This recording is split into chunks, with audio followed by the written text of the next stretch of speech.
In this video, we'll discuss right triangle trigonometry. Now, first thing we have to do is be able to identify the different parts to the right triangle, starting with the relating angle. Once we know our relating angle, we can mark our opposite side, which will be across, our adjacent side, which helps form that relating angle, and the hypotenuse, which is always across from the right angle in our right triangle. So say that we have triangle CAB here, and we want to mark angle CAB as the relating angle and determine each other side. So by having that marked, we can then say the hypotenuse has to be across from the right angle, so it has to be side AB. The opposite is across from our relating angle, and that would be side CB, and then the adjacent would be the side helping create that angle, which is side CA. We use those to help us then create the trigonometric ratios in right triangles, which will help us determine missing angles or missing sides. And to do that, we're going to realize that we have three different trig ratios that we can use: the sine, the cosine, and the tangent. And these are the abbreviations you see on your calculator. Always make sure, though, that whatever angle measure type you're looking for, whether radians or degrees, your calculator is marked in the same way. The sine relates the opposite over the hypotenuse. The cosine of the relating angle equals the adjacent side over the hypotenuse side, and the tangent of the relating angle is equal to the opposite measure over the adjacent measure. And often you'll see an abbreviation for this to help you, which is SOHCAHTOA. Sine equals opposite over hypotenuse, cosine equals adjacent over hypotenuse, and tangent equals opposite over adjacent. Let's look at an example. So say that we have our triangle ACB here, and we're using CAB as our relating angle, and we want to then write the ratios for each of the trig functions. So again, we have that relating angle. So in relationship to angle CAB, the opposite side is 6 units, the adjacent side is 8 units, and the hypotenuse is 10 units. So now we can write the sine, the cosine, and the tangent. So the sine is the opposite, which is 6, over the hypotenuse, which is 10. And we simplify that to 3/5. The cosine is the adjacent over the hypotenuse, that's 8 over 10, which simplifies to 4/5. And lastly, we have the tangent, which is the opposite over the adjacent, which is 6/8, or 3/4. Once we have that ratio, we could go back and then solve for the missing angle, or angle CAB as well, depending on what we may be trying to do. So let's talk about how do we solve for missing sides and missing angles. Let's start with the missing sides. So when this happens, you'll have your right triangle, and it has to be a right triangle to use these right triangle trig terms. We're going to then have an acute angle measure and at least one side, but you could have more. And just make sure the angle measures match what you have in your calculator. We take the given information we have and create that trigonometric ratio, that equation. We can then solve for that missing side by changing the trig term to its decimal form and then following our order of equations.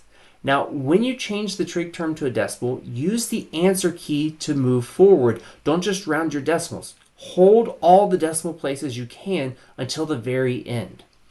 Now, once you have your second side, you can always find your third side by either using a trig ratio, or you could use Pythagorean theorem, whichever seems easier for you at the time. So let's say we have this problem where we're trying to determine the length of NM, and we're given that RM is equal to 12 units, and the measure of angle RNM is 40 degrees. By giving us that information, we have our relating angle, which we're going to say is angle RNM, which means that the opposite side has to be the 12 units. The NM is what we're solving for here that we don't know, and the hypotenuse, we don't know that either. So when we think about it, we don't need the hypotenuse because we have a given information here of 12, and this is what we're trying to find. So we have the opposite and the adjacent. We have to say to ourselves, okay, which of our three trig terms uses the opposite and the adjacent? And it's the tangent function. So we can say the tangent of our relating angle will equal opposite over adjacent. So that is the 40 degrees equals 12 over NM. Now, we look and say, okay, how do we solve this? Well, first, let's change this to a decimal value. And we get this really long decimal, and I've just used the answer button and copied and pasted it here. Now I want to get the NM to the left side. We can think about cross multiplying or multiplying both sides by that missing measure. And that's going to leave me with this really long decimal times NM equals 12. So I divide both sides by that long decimal, and I get that NM is approximately going to be 14 and 3/10 units. And then if I wanted to find the hypotenuse, I could do a Pythagorean theorem, or I could even say that I want to do the one of my trig functions. I've got the opposite and the hypotenuse that I'd be searching for. I could use the sine function to find it.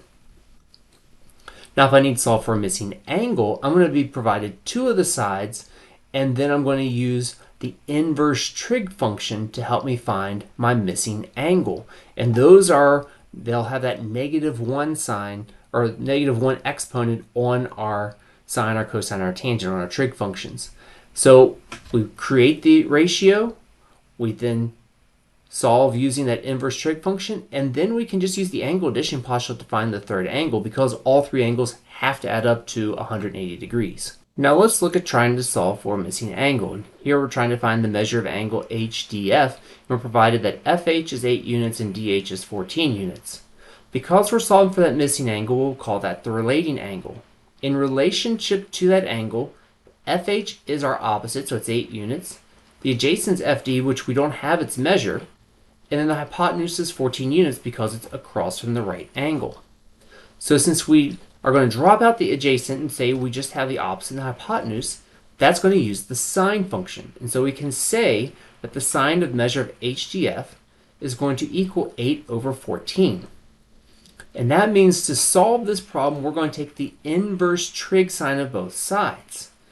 And by doing that, we can now substitute this directly into our calculator like this. Just make sure we're in degrees or radians based on what we want. In this case, we're going to put it in degrees. So if I plug this into my calculator, I get this really long value. And again, I'm holding on to all my decimals until I have to get to my final problem here, which is to round to the nearest tenth. So this would be about 34 and 8/10 degrees. But I didn't round anything until my final solution. That's the important thing to always remember. Now we can also deal with angle of elevation and angle of depression. This is when we're dealing with right triangle trig in real-world applications.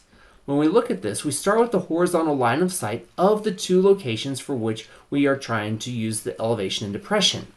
When we talk about elevation and depression, it's a matter of perspective. In this case, we look, angle of elevation is from the person who's looking horizontally and then looking upward. Whereas angle of depression is from the airplane's perspective, where it's looking forward and then looking downward. And it's important that these angles are in these specific locations, because the angles of elevation and depression are alternate interior angles because our line of sights are parallel. And that's extremely important for solving these problems. Additionally, we can drop down vertical lines here, and we've created a rectangle that is created with two congruent right triangles. And that's how we're going to use that to solve our problems. Now let's look at an example from angle of elevation. Here, Janae is trying to determine the height of a tree. She measures the shadow to be 45 feet, and then she stands at the tip and uses a hypsometer to measure the angle of elevation to be 50 degrees.